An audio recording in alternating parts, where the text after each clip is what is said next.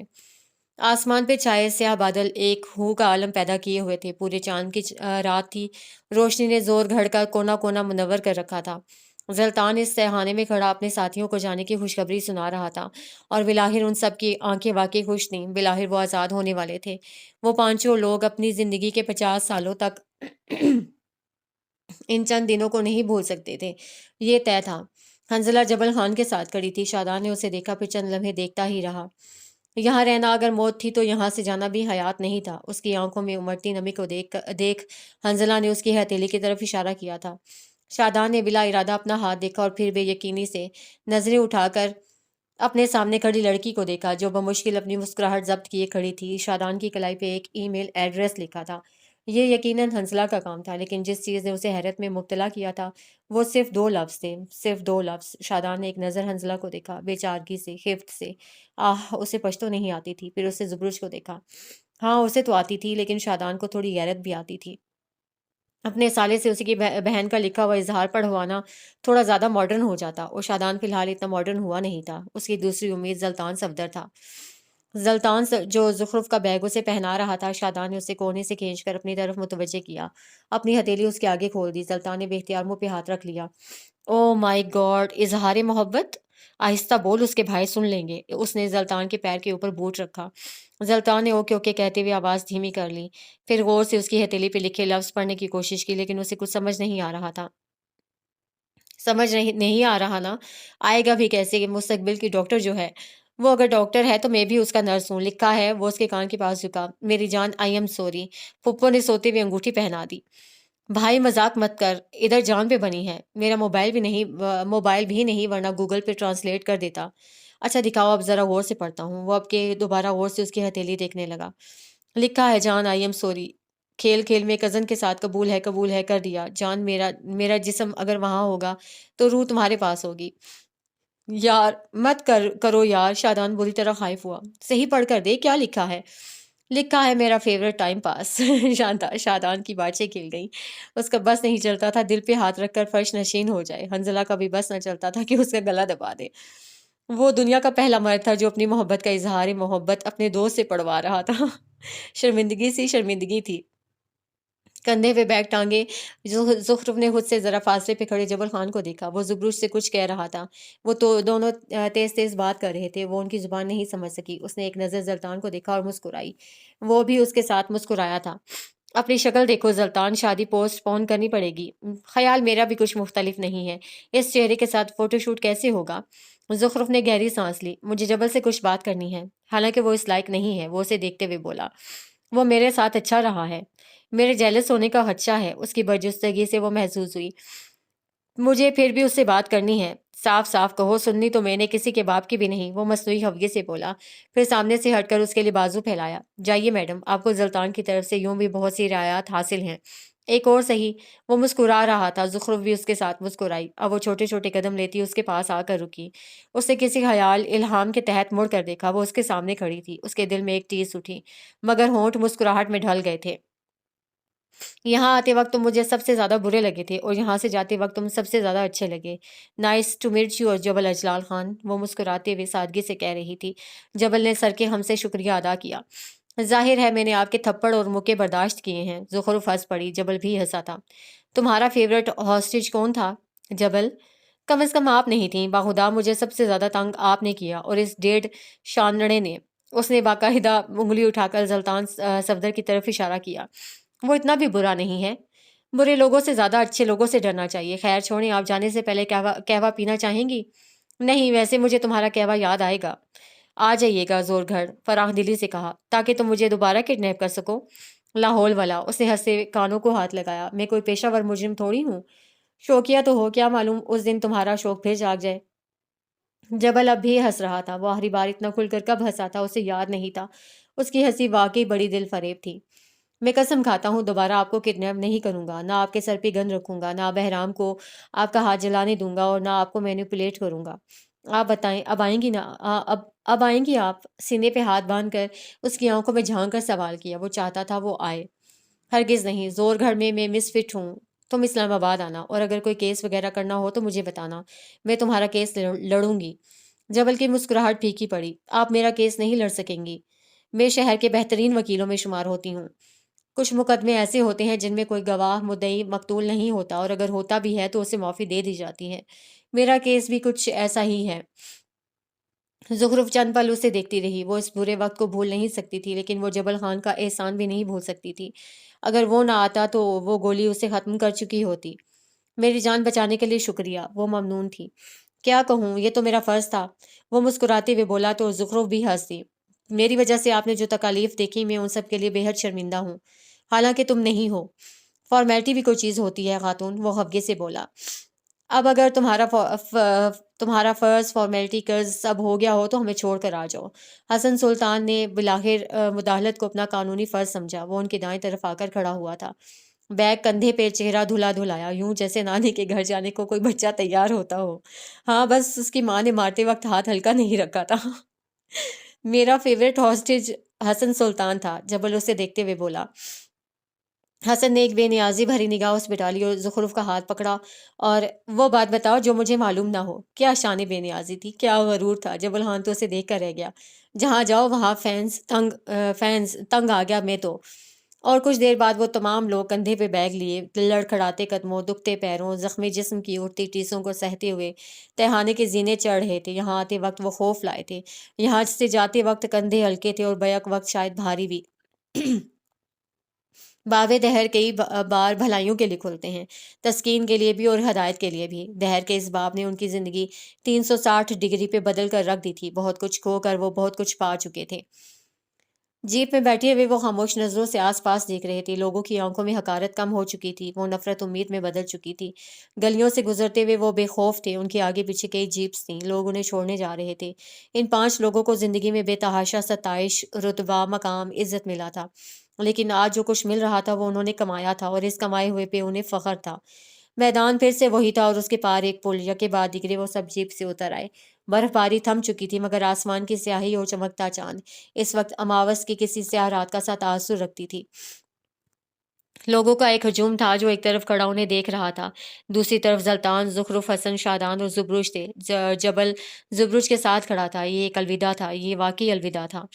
دفتن ہر اور شور سمجھ گیا۔ پل کی دوسری طرف سے بیسیوں کی تعداد میں گاڑیاں اس طرف آ رہی تھیں۔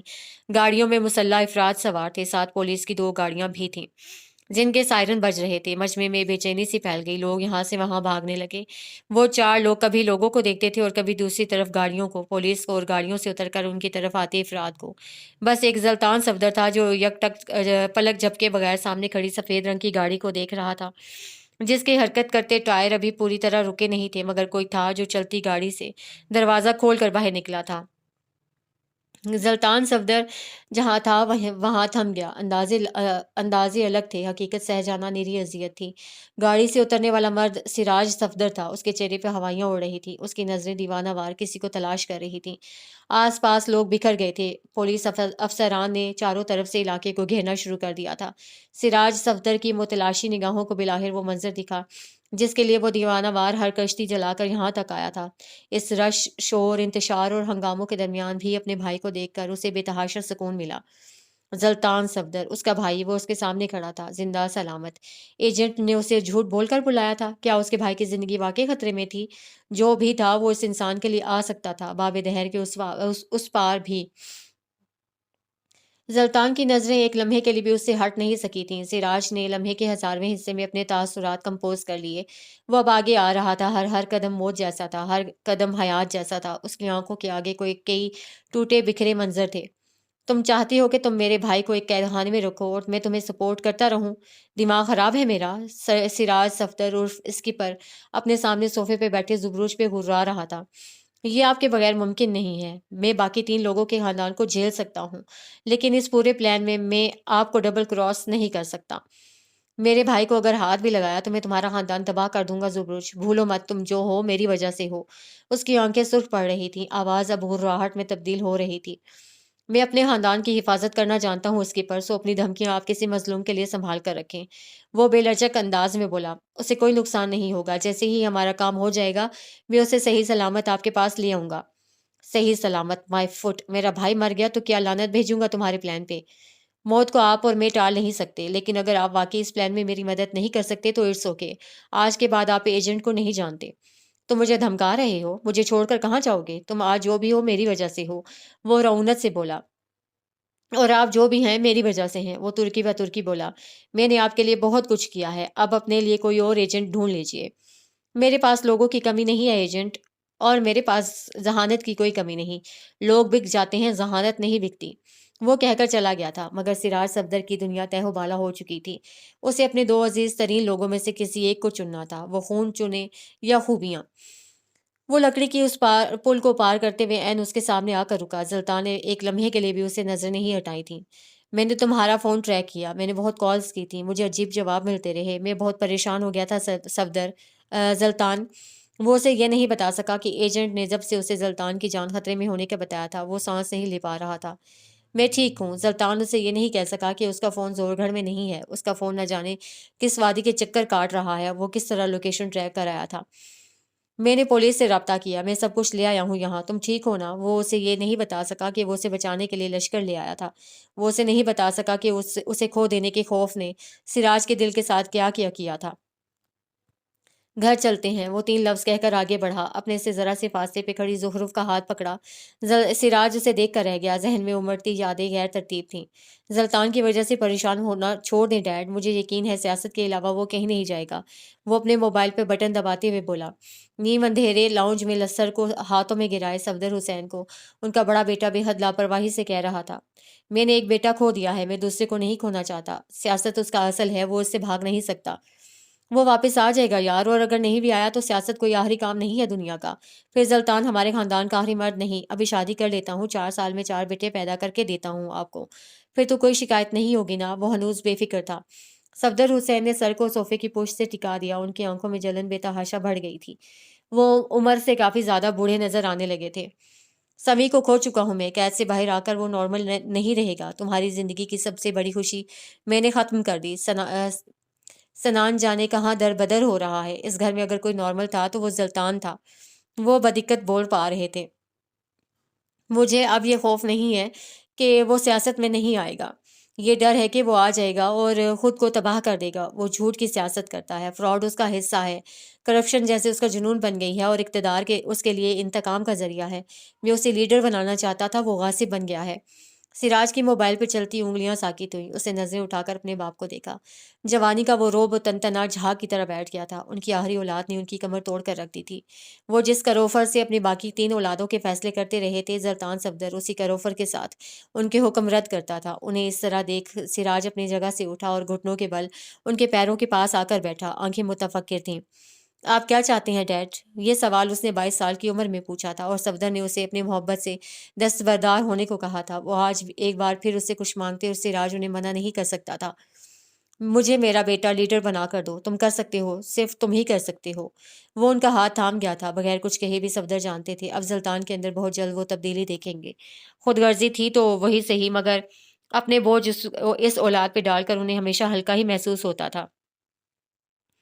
لاؤنج کے دروازے سے باہر جاتے ہوئے سراج صفدر ایجنٹ کا نمبر ملا رہا تھا۔ اسے اپنے بھائی کو بھوک، قید، موت، ناانصافی دکھانی تھی تاکہ وہ واپس آئے تو لیڈر بن کر آئے۔ شاید وہ واپس آتے ہوئے اس کا بھائی بن کر نہ آئے، خیر ہے، اپنی محبتوں پہ دستبرداریاں دینا اسے 22 سال کی عمر سے آتا تھا۔ پولیس نے چند افراد کو گرفتار کرنا چاہا، مگر زلطان ہاتھ اٹھا کر سختی سے منع کر چکا تھا۔ میں اور میرے دوست پکنک منانے آئے تھے، ہمارا ایکسیڈنٹ ہو گیا اور گاؤں والوں نے ہماری مدد کی ہے۔ ان کا کوئی قصور نہیں ہے، یہ لوگ مددگار تھے۔ باقی چاروں کا بیان بھی کچھ مختلف نہ تھا۔ لکڑی کی اس پل پہ پہلا قدم سراج صفدر نے رکھا تھا، دوسرا حسن سلطان نے، اس کے پیچھے زلطان اور شادان تھے جنہوں نے زبروج کو سہارا دے رکھا تھا۔ وہ ان کے کندھوں پہ ہاتھ رکھے ہوئے قدم اٹھا رہا تھا، لوگ انہیں جاتے ہوئے دیکھ رہے تھے، چند فخر سے، چند اطمینان سے، چند امید سے، اور چند دھل چکی بدگمانی سے۔ وہ اسیر تھے، مگر واپسی پہ انہیں اپنا اسیر کیے جا رہے تھے۔ زور گھڑ کے اسیر اپنی سزا کاٹ چکے تھے، وہ اب آزاد تھے، مگر کوئی آواز تھی جو زور گھڑ کے مضافات میں گونجی تھی۔ وہ پستول سے نکلنے والے لوہے کی آواز تھی۔ یکے بعد دیگرے 3 فائر ہوئے۔ زبروج کے جسم نے جھٹکا کھایا، گولیاں اس کے جسم کو چیرتے ہوئے نکلی تھیں۔ اپنے دوستوں کے کندھوں پہ جمے اس کے ہاتھ بے دھم ہوئے۔ وہ گھٹنوں کے بل لکڑی کے اس پل پہ گر پڑا تھا۔ لمحوں کا کھیل تھا، لمحوں میں ختم ہوا۔ کیا، کب، کیسے، کیوں ہوا، کسی کو کچھ سمجھ میں نہیں آیا تھا۔ ہر شے سلو موشن میں ہو رہی تھی۔ پولیس مجمع میں اس شخص کو تلاش کر رہی تھی جس نے گولی چلائی تھی۔ کوئی تھا جو انہیں معاف نہیں کر سکا تھا، کوئی تھا جس نے اسیروں کی آزادی پہ سمجھوتا نہیں کیا تھا۔ زبروج نے اپنے جسم میں بے تحاشا جلن محسوس کی، پھر درد، اور پھر بے تحاشا درد، یہاں تک کہ وہ کراہنے لگا۔ درد شدت اختیار کر رہا تھا۔ زلطان اس کے اوپر جھکا ہوا تھا، شادان چیخ رہا تھا، اور اس نے حسن کو بے اختیار سہارا لیتے ہوئے دیکھا۔ اس کے جسم سے وافر مقدار میں کچھ خارج ہو رہا تھا، وہ خون تھا، سرخ خون۔ اسے صرف درد محسوس ہو رہا تھا، صرف درد۔ سماعتیں اب سن ہو رہی تھیں۔ جبل خان اس تک آنا چاہتا تھا اور پولیس والے اسے ہٹا رہے تھے، جانے کیوں؟ وہ چیخ رہا تھا، وہ شاید رو بھی رہا تھا، جانے کیوں؟ پولیس افسر اس کے سینے پہ ہاتھ رکھے اسے دور کر رہا تھا، کیونکہ وہ اس گاؤں کا سردار تھا، لیکن وہ دوست بھی تو تھا۔ پھر اس نے زخرف کو اپنے قریب بیٹھتے دیکھا۔ وہ اس کی آنکھوں سے گرتے آنسو اپنے ہاتھوں پہ محسوس کر سکتا تھا۔ وہ درد میں مسکرا دیتا تھا تو وہ چاروں بھی مسکراتے تھے۔ انہیں روتے دیکھ اس نے مسکرانے کی کوشش کی، مگر اسے محسوس ہوا یہ دنیا کا سب سے تکلیف دہ کام تھا۔ درد، اس درد نے اس کی آنکھوں کے گوشے بھگو دیے۔ لوہے کے وہ ذرے اسے ایک جگہ دھنستے محسوس ہوئے۔ اس کی آنکھوں کے آگے منظر دھندلے ہوئے، حالانکہ وہ ان چاروں کو مزید دیکھنا چاہتا تھا۔ اس کے ہاتھ مفلوج تھے، حالانکہ وہ ہاتھ بڑھا کر ان کے آنسو پونچھ لینا چاہتا تھا۔ ان دھندلے مناظر کے پار اسے شدت سے ایک چہرے کی کمی محسوس ہوئی۔ وہ کمی دانین جعفر کی تھی۔ ایک لمس غیر موجود تھا، وہ اسے محسوس کرنا چاہتا تھا۔ وہ اس کی بیوی کا لمس تھا، ایک خوشبو جس سے آس پاس کثافتیں دھل جاتی تھیں۔ وہ اس کے بیٹے کی خوشبو تھی۔ اندھیرے میں جاتے اس کے ذہن میں ایک ایک کر کے یادیں بنتی گئیں۔ زور گھڑ کا بچھڑا دوست، لندن کے ساتھی، سفید ٹیولپس جیسی اس کی شفاف محبت۔ سن ہوتی سماعتوں میں آخری آواز اس کے بیٹے کی تھی۔ اندھیرے میں جاتی آنکھوں نے دانین جعفر کا چہرہ دیکھا، اس کی کمی کو محسوس کیا۔ اسے اگر زندگی مہلت دیتی تو اس کے لیے سفید ٹیولپس ضرور لے جاتا۔ روتی آنکھیں، چیختے چلاتے دوست، روٹھی محبت اور وجود کے کھوئے ہوئے حصے کو اس جہاں میں چھوڑ کر اس نے آنکھیں بند کر لیں۔ دماغ تاریکی میں ڈوبتا چلا گیا۔ وہ اب کچھ بھی محسوس نہیں کر سکتا تھا۔ درد ختم، محرومیاں غائب، آرزوئیں خاک ہوئیں۔ باب دہر کسی کے لیے مکمل طور پہ بند ہو چکا تھا، ہمیشہ ہمیشہ کے لیے۔ حق ہاں۔ 8 ماہ بعد سفید اور ہلکے گلابی رنگ کے ڈیکور پہ سجے صفدر مینشن کے لان میں مہمانوں کی تعداد مختصر تھی۔ میزوں کے ساتھ لگے چھتری نما سٹینڈز پہ برقی کمکمے جگمگا رہے تھے۔ گھاس کی تراش فراش اور رنگ برنگی پھولوں نے لان کو الگ رونق بخش رکھی تھی۔ دروازے پہ ایک بورڈ رکھا تھا جہاں سنہری حروف میں زلطان صفدر اور زخرف وقار کے نکاح کی تقریب کا حصہ بننے پہ خوش آمدید کہا جا رہا تھا۔ سجاوٹ بے حد عام تھی، مہمان مختصر تھے، پیسہ پانی کی طرح بہانے کی بجائے بچایا گیا تھا۔ ڈھولکی، مایوں، مہندی اور اس طرح کے کئی چونچلوں کو ایک طرف رکھتے ہوئے میوزک کے بے ہنگم شور سے دور، نئی زندگی کی شروعات اپنوں کے درمیان دعاؤں اور سادگی میں ہونے والی تھی۔ 8 ماہ قبل ان کی زندگی میں آنے والے طوفان نے انہیں بدل کر رکھ دیا تھا، اس میں کوئی شک نہیں تھا۔ 8 ماہ قبل یہ شادی ایک فینسی ڈریس شو ہوتا، آج وہ ایک نکاح کی تقریب تھی۔ اچھی لگ رہی ہو، زخرف کے ساتھ صوفے پہ بیٹھتے ہوئے حسن سلطان نے اسے بتایا تھا۔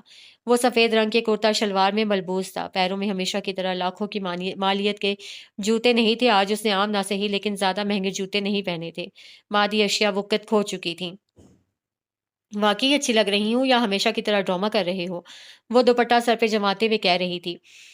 حسن نے گردن پھیر کر اسے دیکھا۔ زمرد رنگ کے انگرکھا جس کے دامن، بازوؤں اور گلے پہ سنہری رنگ کا بے حد خوبصورت کام ہوا تھا، کانوں میں سنہری آویزے، گلے میں چوکر اور ماتھے پہ ٹیکا، وہ صرف اچھی نہیں لگ رہی تھی، وہ خوبصورت لگ رہی تھی۔ چھوٹے بالوں میں کرل ڈال رکھے تھے جن میں سے چند لٹیں چہرے پہ جھول رہی تھیں۔ یہ بال یقیناً اس نے زلطان کی پسند پہ بنائے ہوں گے۔ سرمئی آنکھیں آج بے حد روشن تھیں۔ حسن گہری سانس بھر کر رہ گیا۔ میری تعریف تو اب فضول لگے گی، ویسے اس میسنے نے تعریف نہیں کی کیا؟ ابھی اسے کہاں ملی ہوں؟ حسن نے نفی میں سر ہلایا۔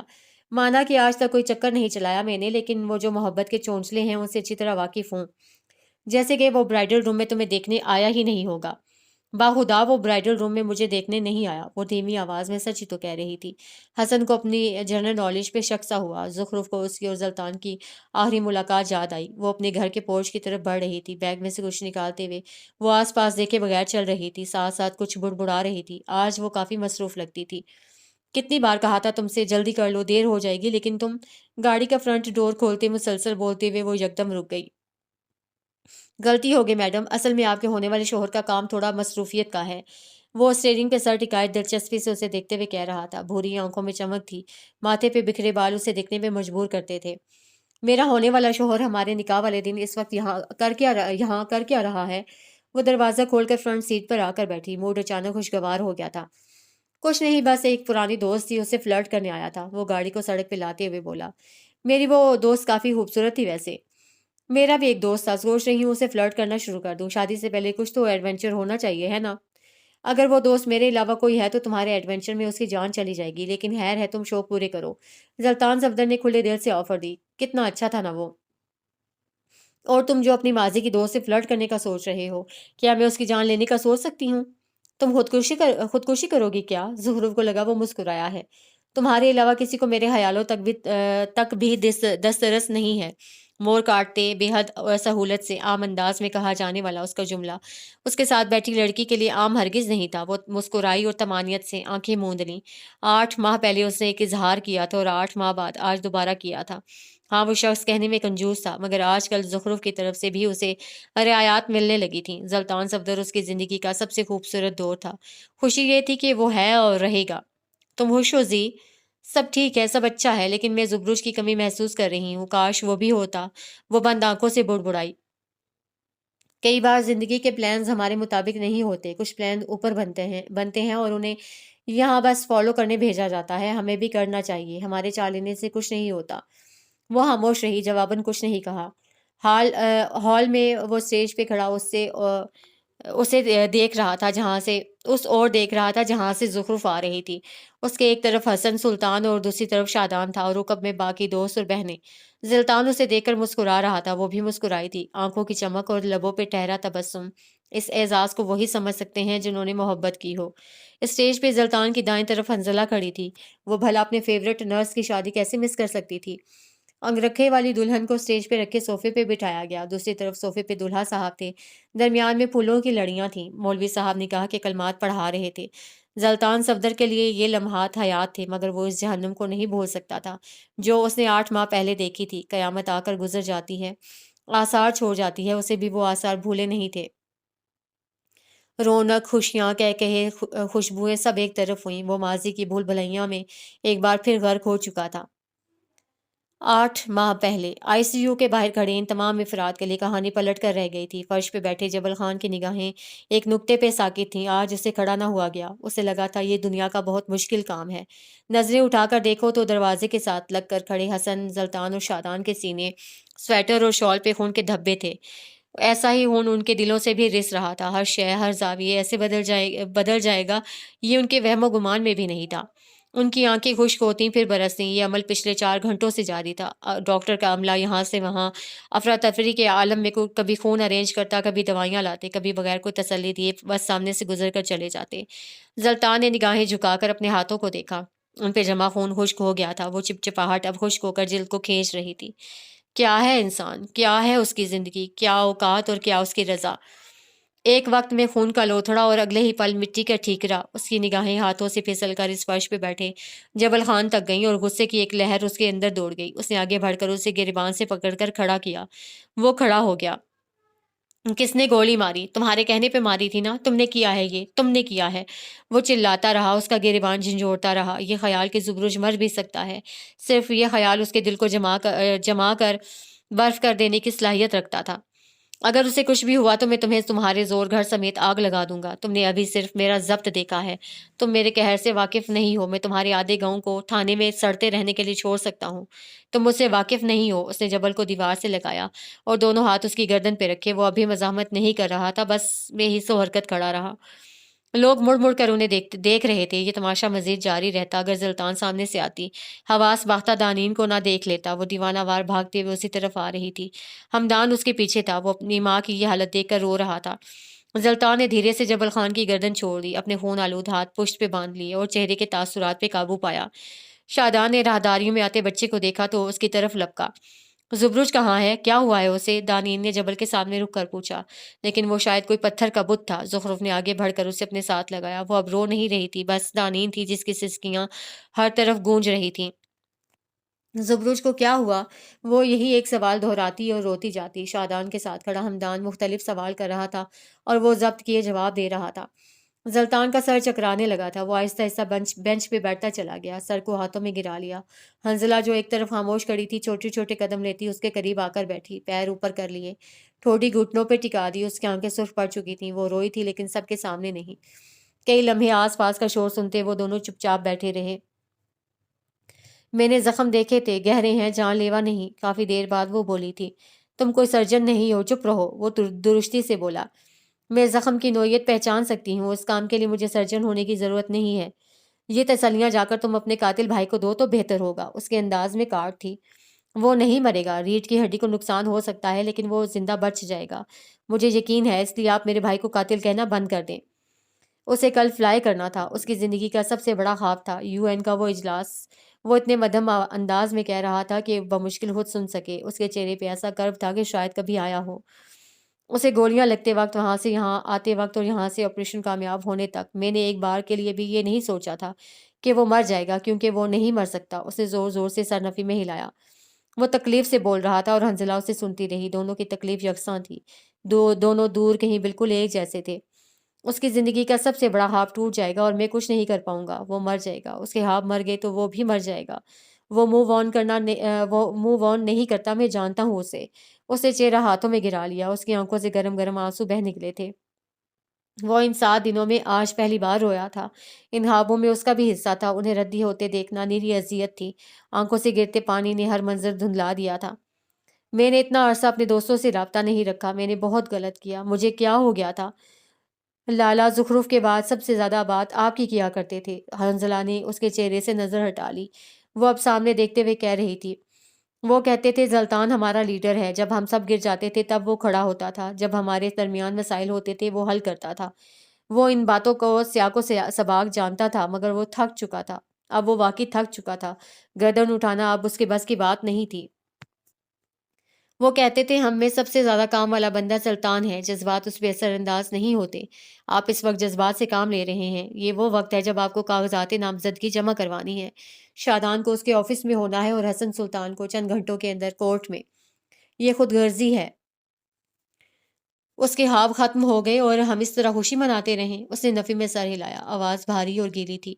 انہوں نے اپنے دوستوں کو دھوکہ دیا، اس لیے بدلے میں انہیں اپنی ٹیم سے دھوکہ ملا۔ انہوں نے ایک آبسیشن کے پیچھے گھر خراب کیا۔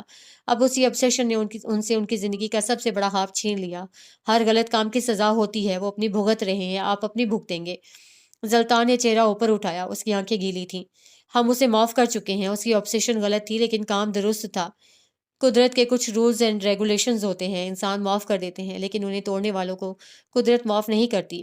تم کتنی ظالم ہو، وہ تمہارا بھائی ہے۔ سلطان اس کی تھیوری سے لرز گیا تھا۔ حنزلہ نے کندھے اچکائے۔ لالا کہتے تھے ان کی زندگی کا دوسرا پریکٹیکل انسان میں ہوں۔ مجھے کیا کرنا چاہیے؟ کافی دیر بعد وہ بوجھل انداز میں پوچھ رہا تھا۔ اول تو زخرف کا رشتہ ختم کروائیں، دوئم کاغذات نامزدگی جمع کروائیں، ورنہ آپ کو بے روزگاری کی وجہ سے لڑکی نہیں ملے گی۔ سوئم حسن صاحب کو کوڈ بھیجیں اور چہارم تمہارے الفا ریڈر کو اس کے کام پہ بھیجوں، کیونکہ یہ اس کی زندگی کا بہت بڑا دن ہے۔ ظاہر ہے، اور اگر یہ چوتھا کام پہلے نمبر پہ آ جائے تو مجھے اور زیادہ اچھا لگے گا۔ اس کی موجودگی میں سخت سست سنانا الگ تھا اور اس کی غیر موجودگی میں اس کے لیے بات کرنا الگ۔ زلطان اپنی جگہ سے اٹھ کھڑا ہوا، ایک نظر ہمدان کو گود میں لیے بینچ پہ بیٹھے شادان پہ ڈالی، پھر حنزلہ کو دیکھا۔ شادان ون، وہ بے اختیار بولا تھا۔ حنزلہ خاموش رہی۔ اس نے اپنے قدم ان لوگوں کی طرف بڑھائے جنہیں وہ زندگی میں کامیاب دیکھنا چاہتا تھا۔ غم کو، جذباتیت کو زندگی پہ اثر انداز ہونے دینا چاہیے، حاوی نہیں۔ اسے ہر دفعہ کھڑے ہونا ہوتا تھا۔ کچھ لوگوں کے لیے یہ فرض ہوتا ہے۔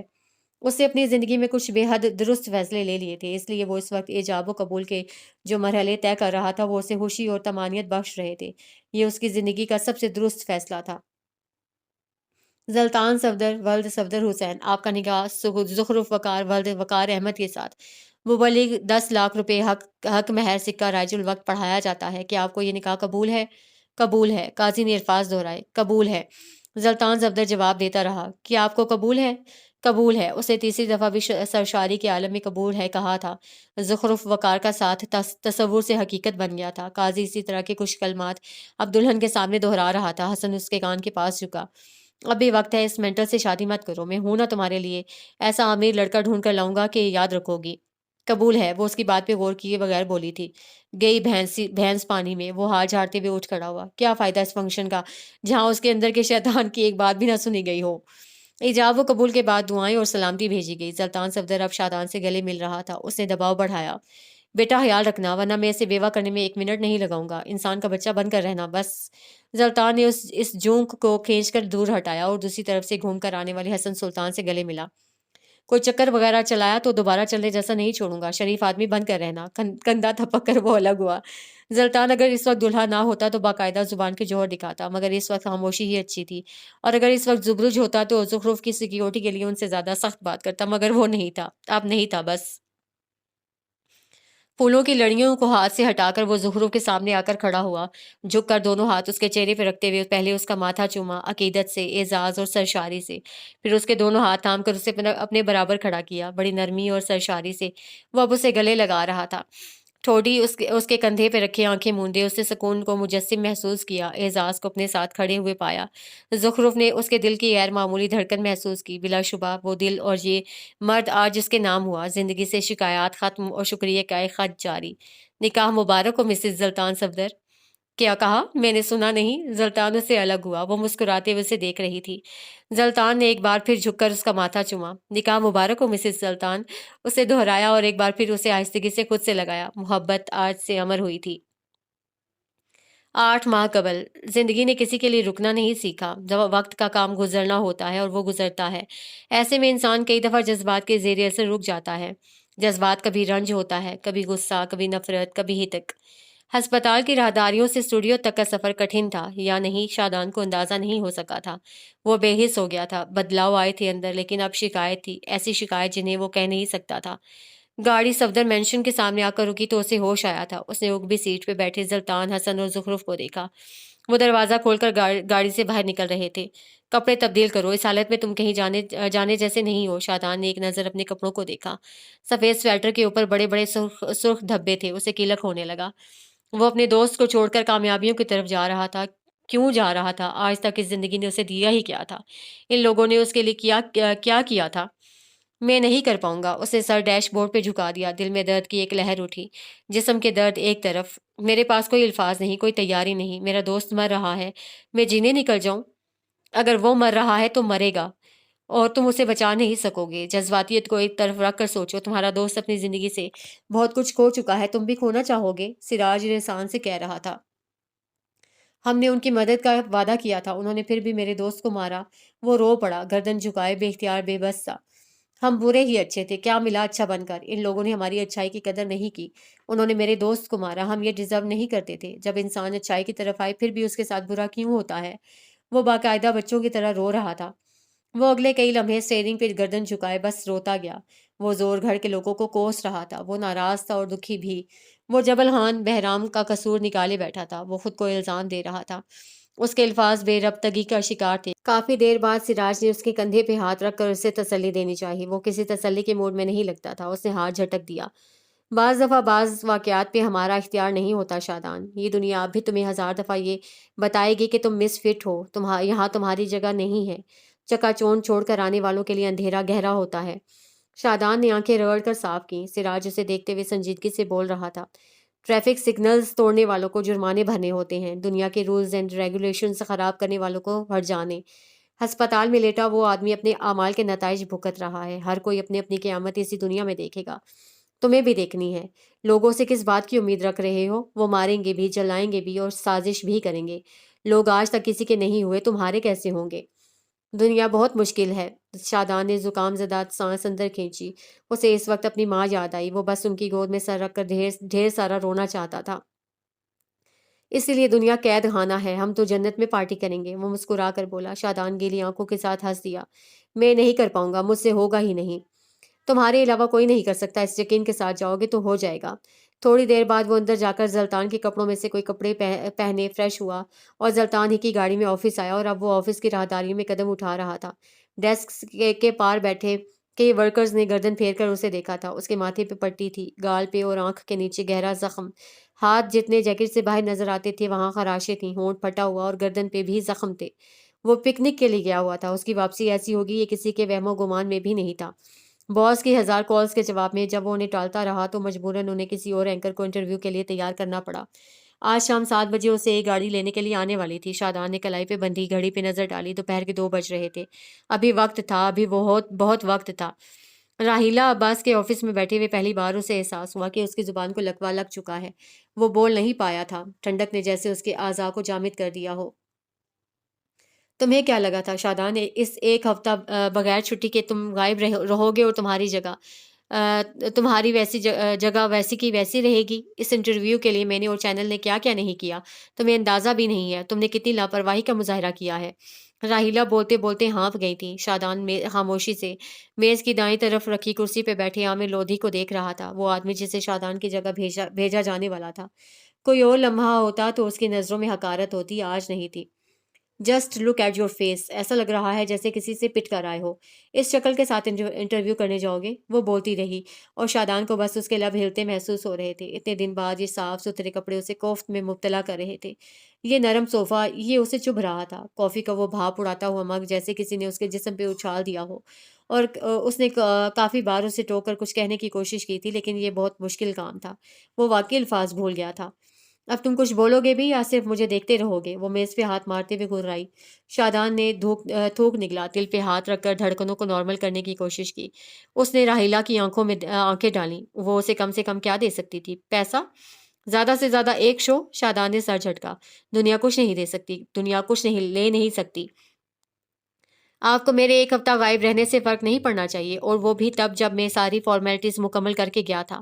یہ زخم یہ آپ کی TRP بڑھائیں گے۔ ایک اہم اور ضروری بات، یہ جس جگہ آپ اور میں اس وقت ہیں اسے میں نے کمایا ہے، لہٰذا آپ مجھے یہ مت بتائیں مجھے کیا کرنا ہے۔ ابھی 5 گھنٹے باقی ہیں اور میں ان 5 گھنٹوں میں بہت کچھ کر سکتا ہوں۔ سید شادان کو انڈر ایسٹیمیٹ مت کریں۔ راہیلہ کے اوپر جیسے اوس پڑ گئی ہو، وہ اس شخص کا مقابلہ نہیں کر سکتی تھی۔ ہاں وہ اس کی باس تھی، لیکن یہ آدمی اس کے باس کا فیورٹ تھا۔ اس نے گہری سانس لیتے ہوئے کاغذ اکٹھے کیے اور انہیں شادان کے سامنے لا کر رکھا۔ چہرے کی سختی غائب ہو چکی تھی۔ انہیں پڑھ لو، یہ سوال ہم نے 4 دنوں میں بنائے ہیں۔ اس کے علاوہ کوشش کرنا کہ ان کی بیک سٹوریز جاننے کی کوشش کرو اور انہیں کچھ اس انداز سے پیش کیا جائے تاکہ وہ لوگ اسٹیٹ کے ستائے ہوئے لوگ معلوم ہوں، لیکن وہ لوگ دہشت گرد ہیں، لاکھوں لوگوں کے قاتل۔ چینل انہیں معصوم کیوں دکھانا چاہتا ہے؟ TRP سید شادان شاہ، TRP، وہ اپنے لفظوں پہ زور دیتے ہوئے بولی۔ شادان نے ایک سرسری نگاہ ان کاغذات پہ ڈالی اور اٹھ کھڑا ہوا۔ وہ 7 دن پہلے والا سید شادان ہوتا تو ان کاغذات کو چوم کر اپنی جیب میں رکھتا، آج وہ ان پہ لعنت بھیجنا چاہتا تھا۔ کچھ بھی کہے بغیر وہ کمرے سے باہر نکل گیا تھا۔ کاغذات ردی تھے۔ سید شادان وہ کہے گا جو اس کا دل کہتا تھا۔ اب وہ واقعی وہ کہے گا جو اس کا دل کہتا تھا، وہ دل جو شفاف ہو کر آیا تھا۔ دنیا ردی تھی، دنیا واقعی ردی تھی۔